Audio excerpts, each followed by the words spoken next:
Добар ден, почитувани, ова е уште една нова Телма амбуланта. Денеска ќе зборуваме за правилната употреба на лековите.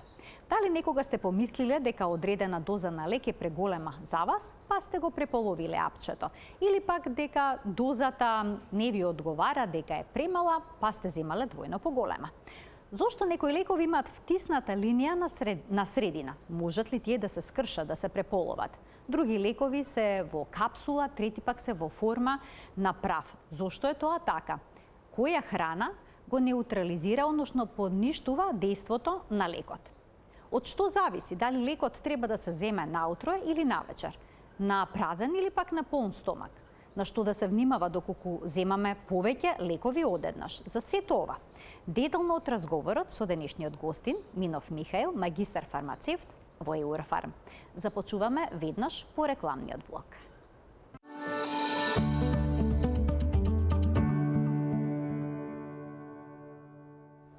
Денеска ќе зборуваме за правилната употреба на лековите, односно за најчестите грешки што ги правиме при нивното пиење. Минов Михаил, магистар фармацевт, е во студиото на Телма. Добар ден, Михаил. Марија. Добре ни дојде во студиото. Моје задоволство е да бидам гостин во Телма амбуланта. Нели, сепак како фармацевт, како аптекар, во амбуланта е некако најубава конекцијата заедно против болестите. Апсолутно, и денеска имаме една актуелна тема, бидејќи речиси сите понекогаш или пак редовно приеме некаква терапија. Ќе започнеме со дозата, која што ја одредува докторот. Да. Мора ли да се почитува стрикно, дури кога се работи, да речеме, и за лек против кашлица? Знаете како, лекарската работа, докторската работа е таква да лекарот ја диагностицира болеста, заболувањето и ја пропишува терапијата. Согласно самата индивидуа, односно самиот организам, машки, женски, помлад, постар, коморбидитети, односно други заболувања, и он ја дефинира дозата.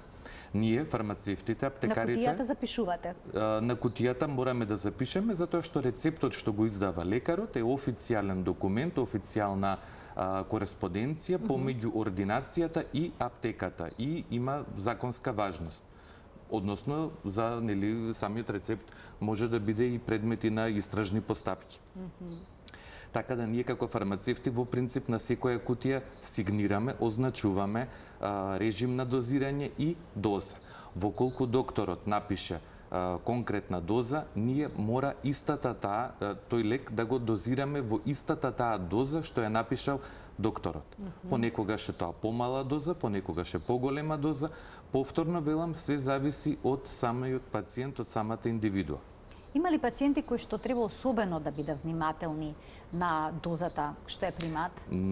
Постојат неколку категории на пациенти, на луѓе кои што мора да внимаваат на дозата. Првенствено тука се новороденчињата, таму не сме да се прекорачи дозата. Тука се пациенти кои што се на хронична терапија, кои што примаат повеќе лекарства во текот на денот, како и возрастната популација, односно луѓето што се над 65-та година од животот.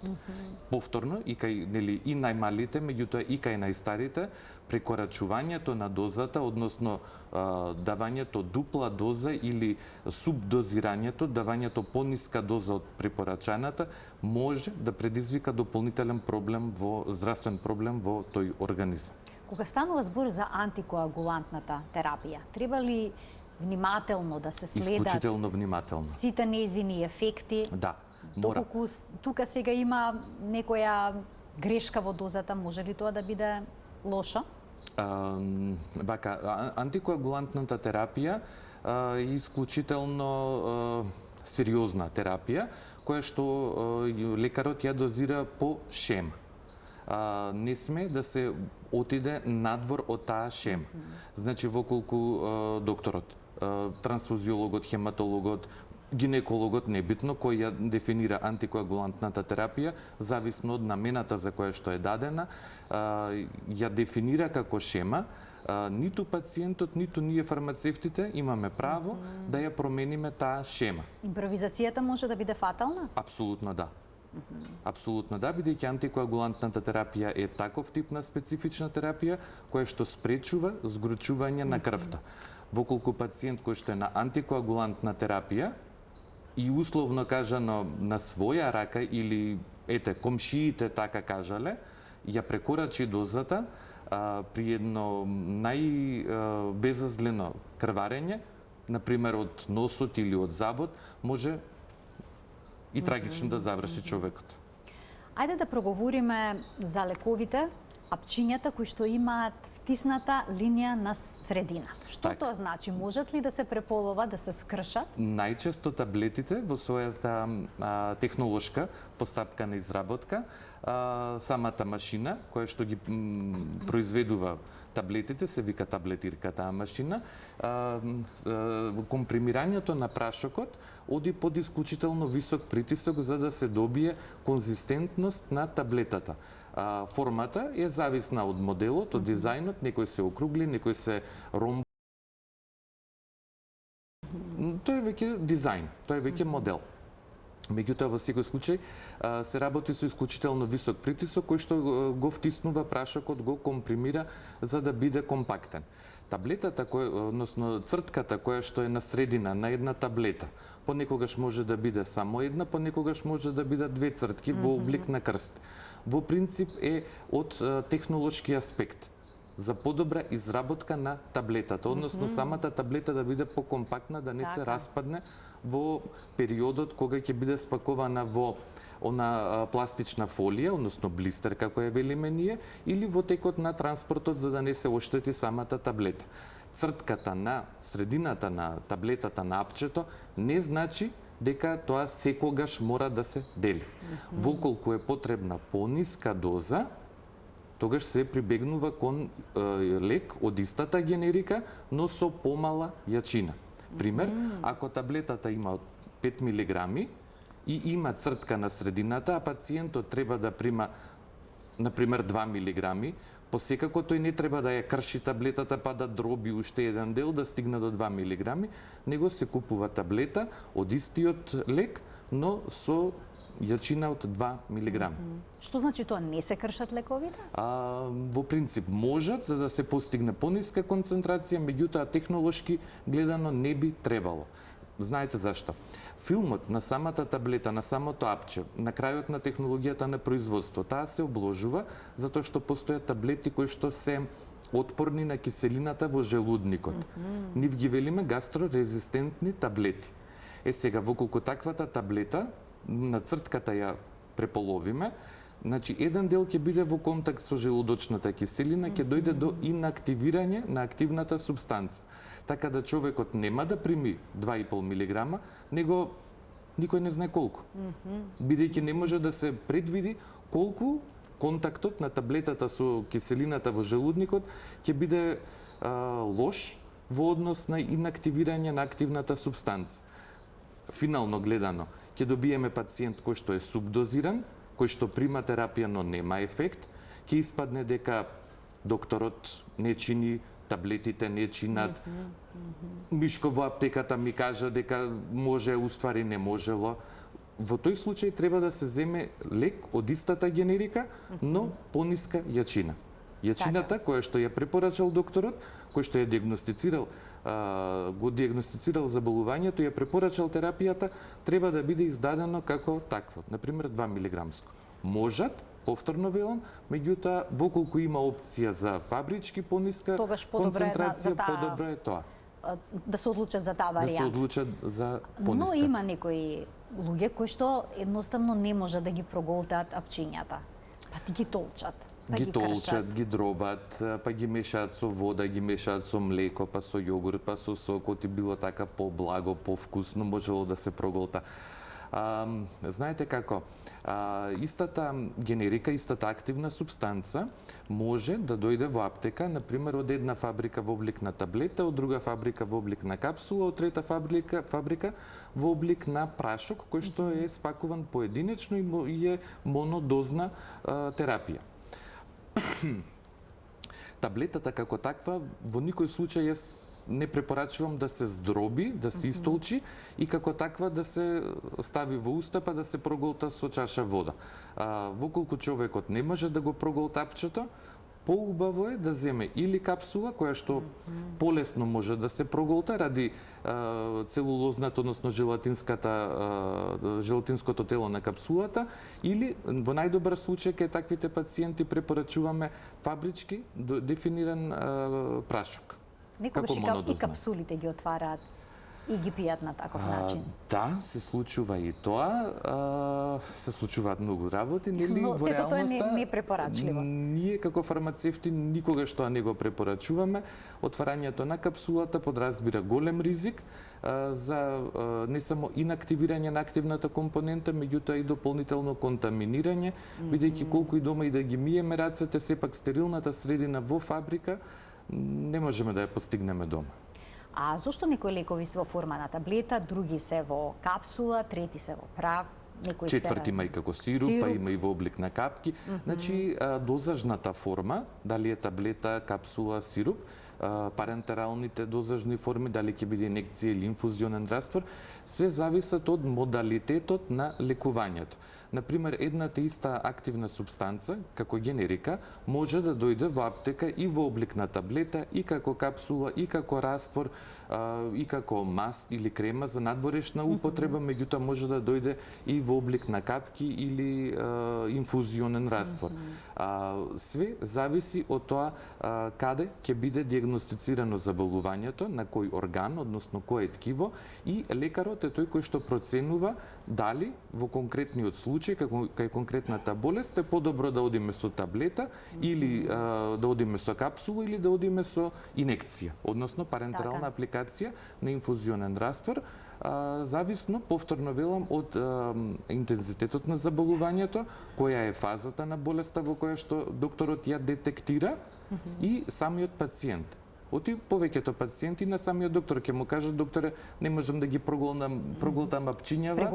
Преголеми се, ми се заглавуваат во грлото, не можам, ме гушат, ме дават. Во тој случај се применува како воколку е возрасен пациент, повторно се оди со формата сируп, која што е некако резервирана најчесто за децата. За деца, така.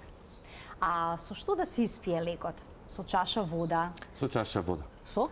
Во принцип не. Млеко, јогурт, кефир, млечните пијалоци би требало да се испијат минимум 1 час после или 1 час пред терапијата. Зошто проблем е калциумот што се наоѓа во него? Не е само калциумот, тука и казеинот, протеинот од млекото, кои што се врзуваат во нерастворливи комплекси со голем дел од активните субстанци и како такви понатаму ќе се инактивираат, односно ќе бидат исфрлени од организмот преку фекалиите.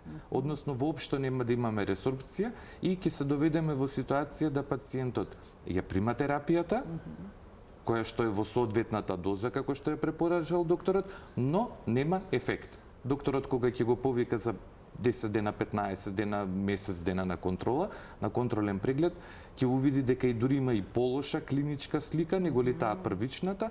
И зошто? Затоа што таблетата, односно капсулата, лекот, е пиен истовремено со чаша јогурт, односно млеко. Наједноставен, најдобар совет до гледачите и до сите пациенти е лекот да се испие со чаша вода, по можност 1 час пред или 1 час после оброк. Колкава количина вода да се испие? Доволни или се 2 голтки за да се раствори лекот? Знаете како, желудникот е секогаш полн. Не е никогаш онака скроз празен. Секогаш има некаква храна, нешто што се вари во желудникот. Доволна е класична чаша, 200-250 мл на вода, која што е сосема доволна за да се испие, односно за проголтување на таблетата или капсулата е доволна 1 голтка. Меѓутоа, за убаво распаѓање и разложување, односно активирање на лекот во желудникот, 200 мл вода е сосема доволна. Значи една ваква чаша вода е сосема доволна. Е сосема доволна. А покрај млекото и млечните производи, има ли друг тип на храна што влијае врз ресорбцијата на лекот во неговата инактивација? Да, многу прехранбени намирници делуваат, влегуваат во интеракција со голем број од активните супстанции, од генеричките, од генериките, меѓутоа не можете човек да го ограничите да не јаде 15 дена додека ја прима терапијата. Апсолутно дека човекот треба да се храни со разновидни прехранбени намирници и терапијата повторно треба да ја прима во целиот тој период. Меѓутоа повторно ќе кажам, 1 час пред, односно час после оброкот е најсоодветно време за примање на, односно за пиење на лекарството. Еве јас најдов, издвоив нешто, велат да бидеме особено внимателни со грејпфрутот во периодот кога примаме лекови, дали е тоа точно со чоколадото и кафето? Да, грејпфрутот е прехранбена намирница која што содржи нели покрај витамините, минералите кои што ги има внатре, има и шеќери, меѓутоа содржи и ензими кои што активираат едни други ензими во црниот дроб. Повеќето од лековите, грубо кажано, околу 60% се метаболизираат, се инактивираат, откако ќе го пројават својот ефект во клетките на ткивата во црниот дроб. Сега, кога човекот е на терапија со лек, воколку јаде истиот тој период многу грејпфрут. Од еден грејпфрут ништо не може да се случи. Меѓутоа, ако говориме за 3 грејпфрута секој ден, 15 дена, тоа значи активирање на ензимите во црниот дроб. Тоа значи многу побрзо метаболизирање на лекарството во организмот, односно, ако полуживотот на елиминација, значи тоа е времето во кое што лекот циркулира низ организмот и го исполнува својот ефект, е 8 часа, ќе го скратиме на пример 5 часа. И остануваат 3 часа кога е пониска концентрацијата. Не сме покриени, стручно кажано, пациентот е субдозиран до наредната доза и имаме една осцилација во плазма концентрацијата на лекот, која што е недобра за пациентот, односно не е добра за терапијата кон заболувањето. Така да после 15 дена вакво играње горе-доле со концентрацијата на лекарството во телото, на контролниот преглед човекот се уште ќе биде болен. Така. Активирањето на ензимите во црниот дроб покрај грејпфрутот го прават и голем број на други овошти и зеленчуци. Меѓу кои кафето, кој што го забрзува севкупно метаболизмот во организмот, чоколадото, кое што делува, содржи не толку кофеин, туку теобромин. Тоа е супстанца што е многу слична на кофеинот и тоа е она главна карактеристика на чоколадото, меѓутоа која што делува на поттекнување на работата на бубрезите. Значи, ако метаболизмот на лековите се случуваше во главном во црниот дроб, елиминирањето на искористениот лек оди преку бубрезите, односно преку урината. Така да кога јадеме многу чоколадо, особено темно чоколадо, тоа значи дека и бубрезите се поактивирани, односно се во една фаза на зголемена работа и побрзо ја филтрираат крвта. Така да повторно ќе го доведеме пациентот во состојба кога имаме осцилација во плазма концентрацијата на активната супстанца во периодот додека е на терапија. Ова истово важи за пациенти кои што се на хронична терапија, кои што возрастни пациенти, нели, кои што е карактеристична она полипрагмазија, односно по цела шака таблети или капсули наутро, наручек, односно навечер, и кои што во текот на денот ете и кафето и чоколадите. Така, ќе си го почна денот со кафе, значи ќе ги испијат лековите и веднаш потоа се оди со кафето, па после тоа чекај малце да се освежам со сокче, па со едно со друго. Сето тоа го забрзува метаболизмот, односно забрзува ред процеси физиолошки што се во организмот, но кои што влијаат на ефектот, на ефикасноста на активните супстанции кои што се примаат во терапијата. Ова е добро да се знае, еден одличен совет. А дали одредени лекови пак ја намалуваат апсорбцијата на хранливите материи од продуктите? Постои ли и таква зависност? Марија, знаете како лекарствата, односно активните принципи, активните фармацевски компоненти што се наоѓаат во таблетите, после желудникот стигнуваат во 12-палачното црево, од каде што се ресорбираат, зависно од капацитетот на клетките од внатрешниот дел на 12-палачното црево. Например, антибиотиците кои што ги земаме преку уста, ќе се ресорбираат на истото тоа место, меѓутоа не комплетно. Дел од нив ќе останат и во дебелото црево, и во тенкото, па понатаму во дебелото црево, каде што ќе ги уништат сите добри млечно-киселински бактерии и диарејата, народски кажано проливот, е многу чест несакан ефект од терапија со антибиотици. Како што ќе се случи тоа, истовремено доаѓа и до намалување на разградувањето и ресорбцијата на сите протеини кои што се внесени преку храната и сложените јаглехидрати. Така да, антибиотиците влијаат на намалување на искористливоста на прехранбените артикли, само ради нивниот несакан ефект. Такви какви што се, немаат ефект на прехранбениот артикл, меѓутоа во случајов несаканиот ефект од антибиотикот е тој кој што ќе предизвика дополнителен несакан ефект.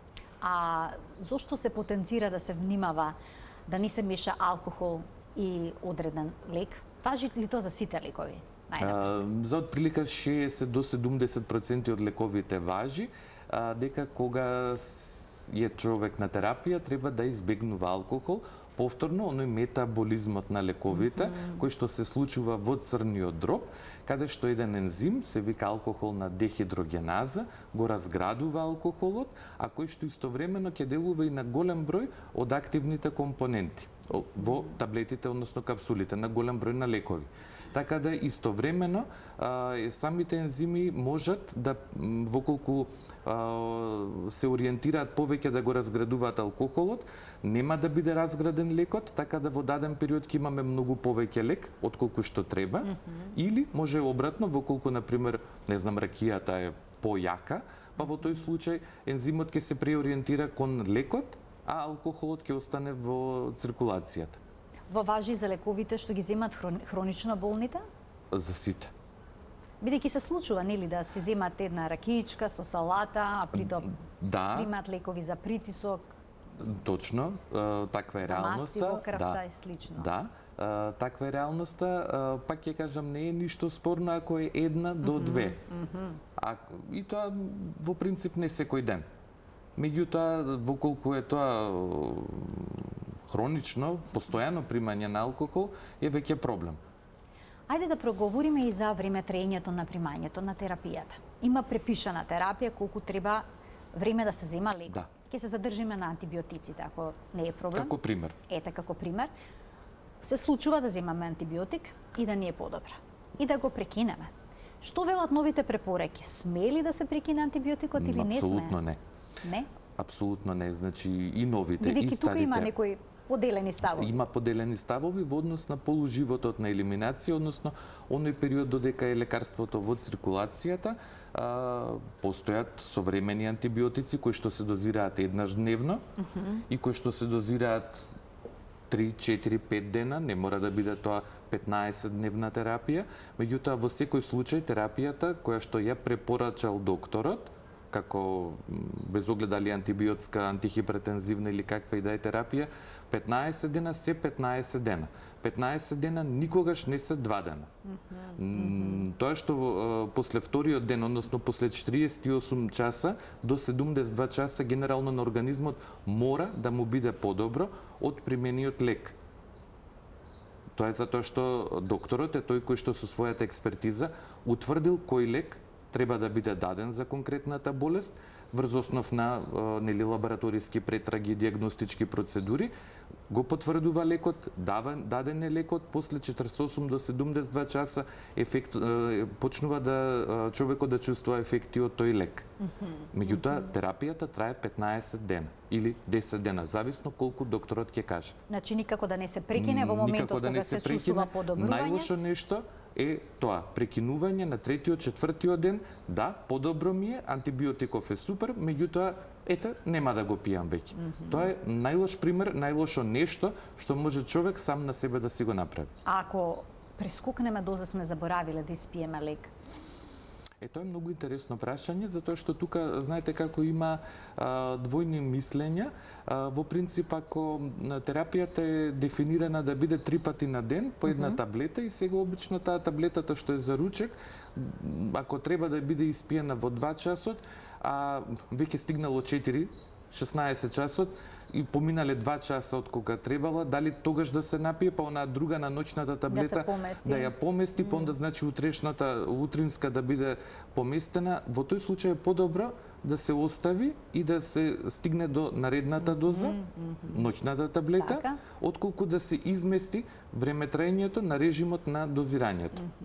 Ако е заборавено, нека е заборавено, ама еднаш.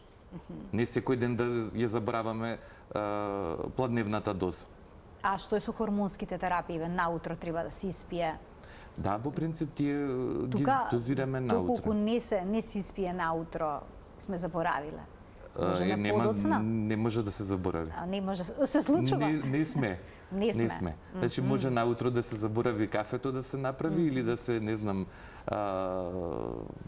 да се дотера човек, меѓутоа терапијата наутро мора да биде испиена. Од што зависи дали терапијата ќе се зема наутро или пак навечер?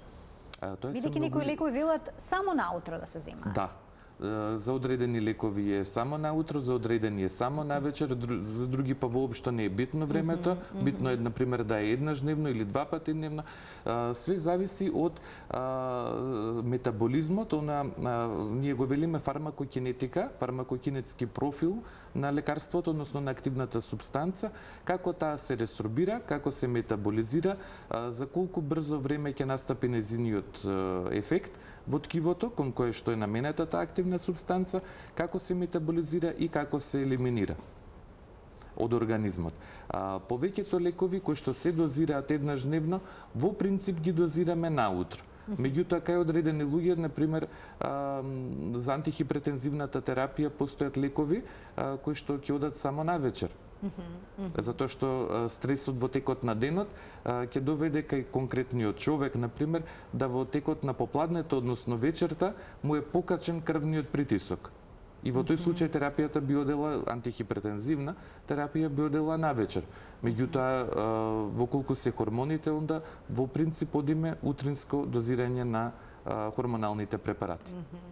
А дали лекот да се испие на гладно или пак на полн стомак? Во принцип 1 час пред или после оброк. Никогаш за време на оброк? Има некои лекови што се препорачуваат, бидејќи знаете како велат. Го испив лекот и сега мене ме боли желудникот. Да, ќе направи проблем. Таа интеракција со храната која што може да се случи, а во 90% од случаите се случува инактивирање на активниот принцип. Кај само 3 до 4% од лековите е потребно да има убаво количество на храна во желудникот, за да бидат активирани, односно за да може да се ресорбират во 12-палачното црево. Кај преку 90% потребно е желудникот да биде попразен. Значи, оној совет касни нешто за да не те боли желудникот, па потоа испи го апчето. Не е оправдан. Не е оправдан. Значи, тој пристап, да, не се практикува. Да. Лекот со чаша вода 1 час пред, односно 1 час после оброк. А оние кои што имаат проблем да земат некаков лек, им се создаваат желудочни проблеми. Се препорачува ли при тоа да испијат апче за намалување на киселоста на желудникот, например? Зголемената киселост во желудникот... Ќе влие ли тоа на апсорбцијата на лекот исто така? Да. Зголемената киселост значи повисока концентрација на хлороводородна киселина во желудникот и тоа финално би значило пониска pH вредност која што ќе доведе до инактивирање на самото лекарство. Од друга страна, на таква една средина, кога ќе внесеме таблета со чаша вода, водата ќе ја разреди малце киселината, меѓутоа нема да биде тоа толкаво значително разредување. Самата таблета ќе изиритира. Во тој случај е подобро да се прибегне кон пуфериран облик на таа активна субстанца. Што е тоа? Тоа е облик на истото лекарство, на истата активна субстанца, кој што е отпорен на дејството на киселината во желудникот. Така. Да намали киселоста, локалната киселост, за да може полесно да го помине желудникот, да се стигне во 12-палачното црево, каде што ќе започне процесот на ресорбција. Михаил, да ги поканим и гледачите да се вклучат во денешната телма амбуланта на телефонскиот број 023076-677. Почитувани Минов Михаил, магистар фармацевт во Еврофарм, денеска ќе даде одговори на сите ваши дилеми поврзани со начинот на конзумирање на лековите, односно за најчестите грешки кои што се поврзани со начинот на кој што ние ги пиеме лековите. Опфативме голем дел од нив, а сега продолжуваме понатаму, ќе проговориме за уште многу работи. Има некои пациенти што пијат, како што споменавте, цела шака лекови. Да. Огромна количина лекови неколку пати на ден. На што треба тие да внимават? Како се пијат овие лекови? Има ли некоја редоследност? Можат ли овие лекови во интеракција да влезат? Апсолутно дека влегуваат во интеракција. Тие 5, 6, 7 таблети истовремено примени во организмот, во желудникот, во 12-палачното црево и севкупно во организмот, меѓу себе ќе направат, ќе почнат да водат војна, прво и основно, пластично кажано. Во принцип, треба да се пијат лековите према советот кој што е даден од докторот и уште еднаш потврден во аптеката. Тоа со тоа може да се комбинира, ова ќе го испиете половина час или 1 час после овие првиве два. Не значи тоа истовремено трите таблети да бидат испиени, него првите две можат заедно, третата мора после временски размак. Во принцип, треба временски размак. Самиот пациент треба да се го консултира и специјалистот, меѓутоа и матичниот лекар, на крајот и во аптеката треба да праша кога ги подигнува лековите, смеам истовремено, не смеам. Меѓутоа, реалноста кај нас е таква да кај хроничните пациенти едноставно тие све си знаеме. И си имаат некој свој редослед на примена. Свој ритуал. Да. Дека нештото го јаде наутро веднаш, штом ќе стане, го испива кафето, нешто друго ќе испие после кафето, па доручкува, па после доручек нешто сосема трето. Да, тоа е све утринска терапија, меѓутоа и со временски размак. Имаме двајца гледачи кои што очекуваат да се вклучат во денешната емисија, да ги слушнеме нивните прашања. Добар ден за првиот од нив. Добар ден. Добар ден. Ве слушаме во програма, сте повелете.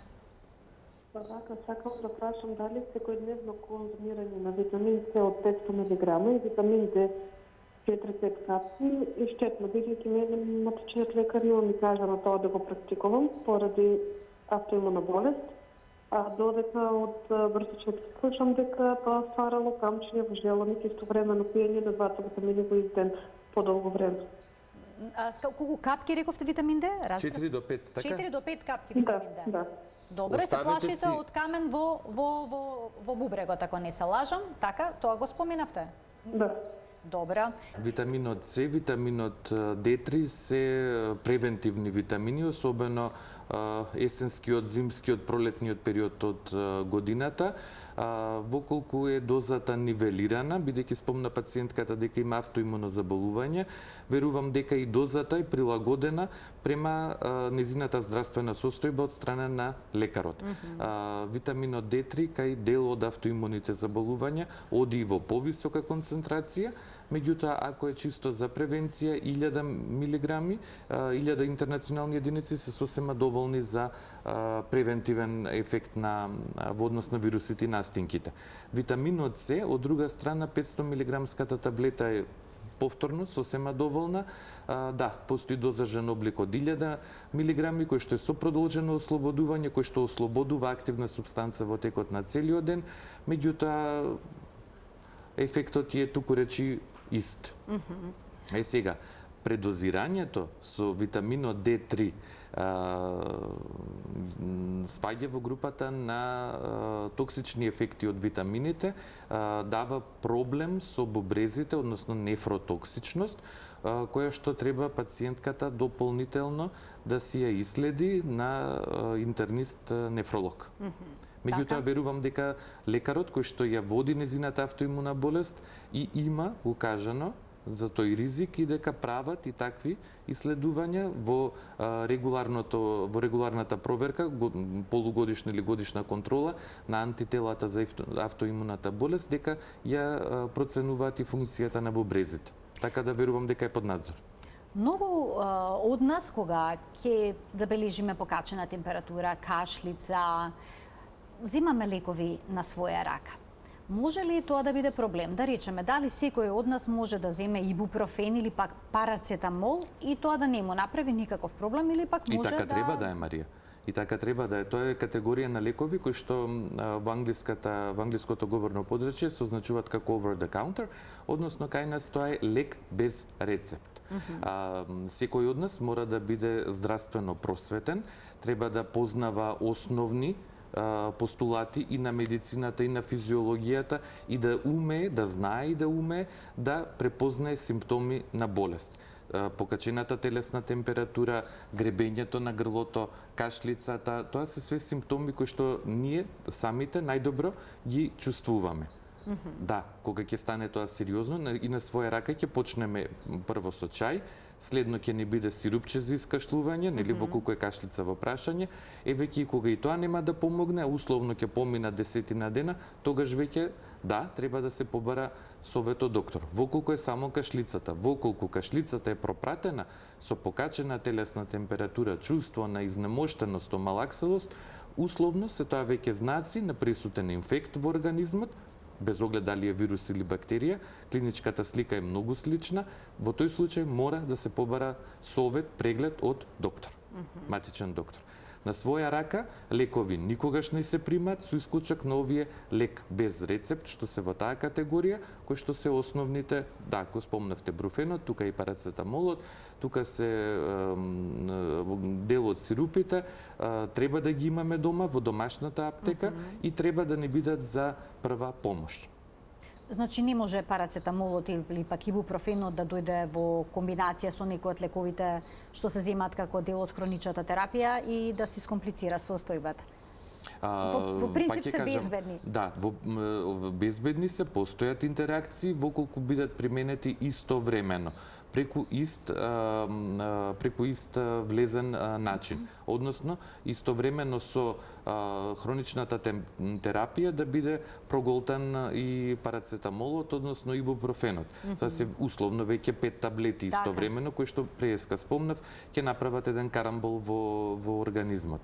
1-2 часа после хроничната терапија или пред терапијата, дека може човекот и на своја рака да се напие препарат за снижување на покачена телесна температура или аналгетик, ако се нели условно ревматски болки или болки од промена на време, периодов сега ќе бидат карактеристични, тогаш да. Аналгетици можеме да земаме на своја рака? Бидејќи кога се станува збор за болка, имат мигренални болки, главата, ќе речат ме боли, па дај ми едно апче, ќе побарат некој колега. Нели, ќе се напиеш, човек ќе се напие на работно место, точно, така на своја рака. Знаете како повеќето тие аналгетици се со статус лек без рецепт, безбедни се. Без рецепт. Да, тие се безбедни и за само медикација. Постојат и аналгетици кои што се исклучително потентни, кои што се ординираат на лекарски рецепт. А има и такви кои што доаѓаат во облик на ампуларна форма и кои што се не само ординираат, туку и администрираат во здравствена установа во облик на инекции. Имаме ли премногу аналгетици на овие простори? Како е вашиот впечаток? Се користат. Главоболката е многу честа, ревматските болки се многу чести, односно потрошувачката на аналгетиците е голема. А на средствата за смирување? Уште и тие поголема. се земаат на своја рака? Уште Ајде поголема. тука сега нешто да проговориме. Земање средства за смирување на своја рака? Да, седативите, нели средствата за смирување се категорија на лекови кои што воопшто не се играчка, поприлично се сериозни, па и оние најслабите од 2 милиграми знаат да направат состојба на зависност на организмот, за да кога на вистина ќе му притреба на организмот таков тип на лекарство, дури ни 50 милиграми нема да делуваат, бидејќи рецепторите во телото, во организмот, се заситиле од долгогодишна примена на тие 2 милиграми. Средствата за смирување постојат и од растителна природа, кои што ќе дадат ефект, некако диазепамот, меѓутоа мелатонинот ќе даде прекрасен ефект на смирување севкупно и на нервниот систем, а и полесно ќе заспие човекот. Но при тоа не ја прави таа зависност. Се трошат многу, се бараат многу, еднаш ординиран, ради медицинска индикација, диазепамот кај човекот, условно кажано, ќе се навикне на него и низ годините, секогаш кога ќе му биде тешко или под стрес, ќе посегнува по него. Он ќе си го бара, го имам користено, нели знаат да кажат во аптека, еве, имам во книжката, нели, пред неколку години, по основ на таа и таа диагноза, е лекарот препорачал, така да бараат, се трошат. Тоа значи дека на своја рака можеме да земеме нешто за несоница, како што е мелатонинот? Да, мелатонинот Тоа е безбедно. Да, безбеден е како растителен производ е, безбеден е за употреба, дава, искрено кажано, многу поубав ефект него ли диазепамот. Ефект во однос на смирување на организмот. А што е со средствата за заекнување на имунитетот? Дали тие треба да бидат издадени на рецепт или пак може на своја рака? Знаете како имуномодулаторите, средствата за заекнување на имунитет, во принцип спаѓаат во категоријата на додатоци на исхрана. Многу мал дел од нив се во категоријата лек без рецепт. Сите тие, ефектот им е да го поткренат имуниот систем, кога е во фаза на кога вирусот е тазе присутен во организмот, или дел од нив се даваат превентивно за да организмот не стапи во контакт со вирусот. Меѓутоа, официјалната медицина вели 3 до 5, па и 7 горно респираторни инфекции во текот на една календарска година и треба да се случат. Нормални се. За да имуниот систем биде активен, за да тие клетки, имунокомпетентни клетки, не бидат заспани. Дека шлаемот, секретот од синусите, дека сето тоа е нормална реакција на организмот на активна борба со вирусите и бактериите. Да, треба имуна поддршка на имуниот систем, меѓутоа треба и да се разболиме понекогаш, да не стинеме. И моето последно прашање ќе се однесува на начинот на примање на витамините и минералите. Дали нив можеме да ги конзумираме безгрижно во колкава количина сакаме или тука постојат ограничувања? Постојат ограничувања, генерално безгрижно, без ризик од интеракции, без ризик од, не знам, некакви несакани ефекти, воколку се применуваат во препорачаната доза. Воколку се прекорачи дозата, повеќето од витамини знаат да предизвикаат и токсичен ефект. За пациентката го спомнавме, токсичниот ефект од предозирање со витамин D3, нефротоксичност, меѓутоа слично ќе се јави и со другите витамини.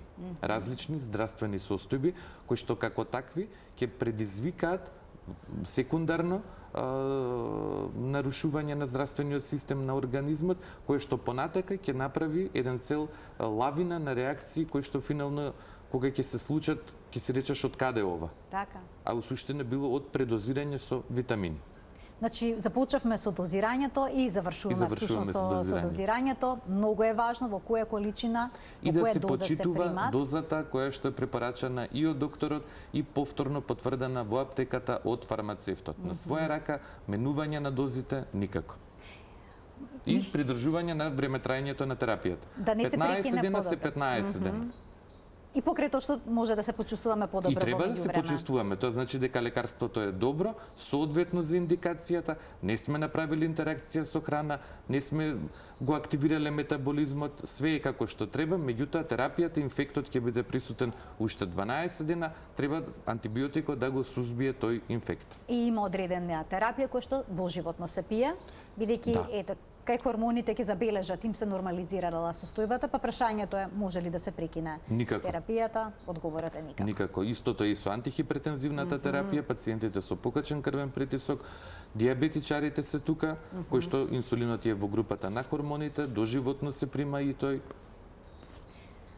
Многу теми. Многу комплексна информацијата. И многу интересна тема и многу убави одговори, многу убави појаснувања, пред се корисни за сите нас, бидејќи секој во животот доаѓа во момент кога мора да пие одредена терапија, некои се на хронична терапија и убаво е да се знаат основните правила за да се избегнат грешките. Така е.